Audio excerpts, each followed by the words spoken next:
Hello, Adam, and we are 10 games into the conference season, and the midway point has occurred, and we are 8 games left in the regular season race, and then we have Arch Madness within about 30 days from now.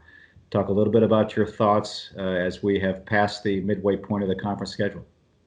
Yeah, so overall, I mean, a couple of surprises, but some as to be expected, right? So you got Northern Iowa on top of the standings right now, alone in first place, sitting at 8-2, and they had a really impressive week, and I think they're starting to separate themselves from the field a little bit. You look at them, a big win against Missouri State, pretty much end to end with 30-point victory, and then going on the road to Evansville, picking up road wins in this conference is so tough and they led end to end there. I think they found their consistency. Last year it was AJ Green as the scorer, and it was kind of who's going to be that second guy that stepped up. Now between Austin Fife and Trey Burhow, those guys are just consistently putting in buckets. They have some big road games down the stretch. They're going to Valpo this week. They have Loyola, Indiana State, and Drake. Those are going to be tough, but I think it will be no surprise to see the Northern Iowa Panthers on top of the league at the end of the year.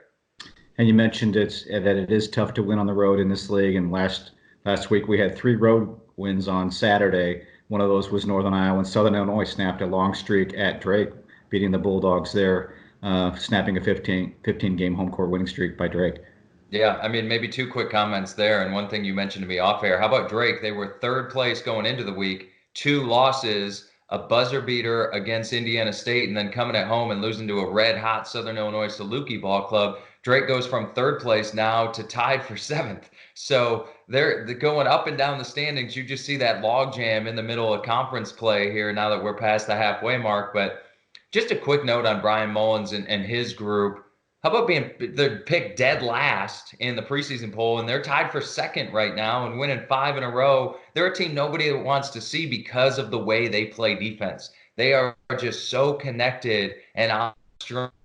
And now we mentioned the triumvirate at Northern Iowa, but they have 3 guys stepping up between Barrett Benson in the middle, Eric McGill out on the perimeter, getting comfortable in his role, but also the freshman Marcus Domask. Man, that guy has been incredible. And I hesitate to make this comparison because I know the lofty expectation that go with it. But he kind of reminds me of Doug McDermott his first year when he was at Creighton, just how efficient he is as a scorer. He lets the game come to him. He really understands angles, and he looks like a senior out there. He's only a freshman. He's going to be someone coaches around this league are real sick of seeing come his senior year. Yeah, and Coach Mullins has a bunch of great newcomers, and they're all having to play a lot of minutes. They're not very deep, but they're all contributing and they're all making an impact. And we're Southern Illinois picked 10th in the preseason poll, as you mentioned, and certainly right now tied for second. A good week or a bad week can put you, as Drake will attest, from third to seventh.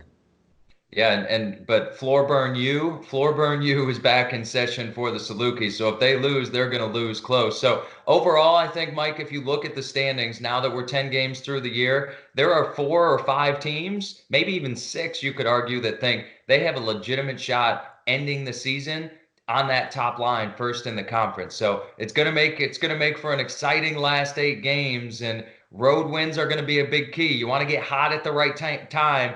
The next couple of weeks is the right time to see if you can make a run. 8 games is such a small number, and right after that we have Arch Madness, the 30th Right. rendition of the tournament in St. Louis. Well, Adam, thank you very much for your time today, and we will look forward to seeing what happens this week, and we'll see you in Des Moines.